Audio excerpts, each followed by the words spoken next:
Okay. So I do have a question. I'm wondering about people who fast maybe 16 hours a day, but during the 8 hours that they're not fasting, if they're eating continuously and they're eating a lot, what are your thoughts on that?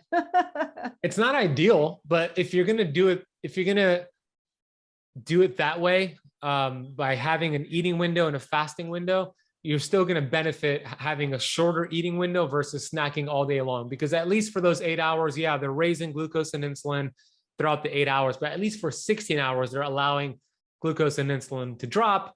They're allowing their digestive system to take a break, potentially getting into autophagy, or some autophagy might be occurring in that 16 hours. So there's benefits to it. So if you're going to have if you're going to eat a standard American diet and you're going to snack, it's better to do that within a certain window versus all day long. So there's still benefits to it, but it's not ideal. Yeah, yeah.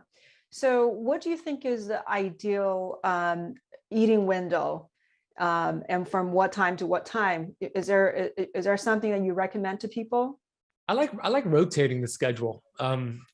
For most people, an 18-6 works really well, meaning 18 hours in a fasted state, and then a 6 hour eating window with about 2 or 3 meals in that window, and no snacking in between those meals. And then that would be like 12 p.m. to 6 p.m.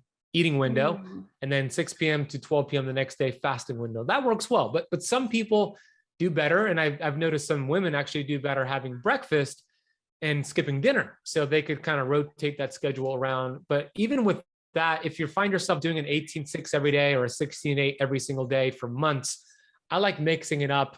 For example, a woman who has a menstrual cycle doesn't want to do too much fasting the week before her period, or even do keto that week, because you want to build progesterone that week to help with that monthly cycle. And when you fast and do ketosis, it doesn't help build progesterone, which leads to more cravings and a regular period with heavy pains and even more cravings. So that would be a week where you shorten your fasting window to 14 hours and you get out of ketosis and carb load and do more carbohydrates. So it's going to be different for everybody, but 18-6 in general is a good schedule. And I like that eating window between 12 and 6 p.m. Yeah.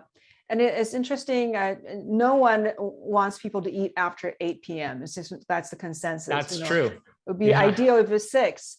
So, I went, to learn from this Ayurvedic doctor, and he was talking about how after 10 p.m., your body goes through a different kind of cycle where it's trying to assimilate different nutrients and your cells are becoming more active. And that's how you get hungry. And that's really, you should be in bed at that time. So Agreed. Yeah. And that's is where you that get the biggest growth hormone spike. And you know all about growth hormones. So if you're eating, you're not going to get that big growth hormone spike.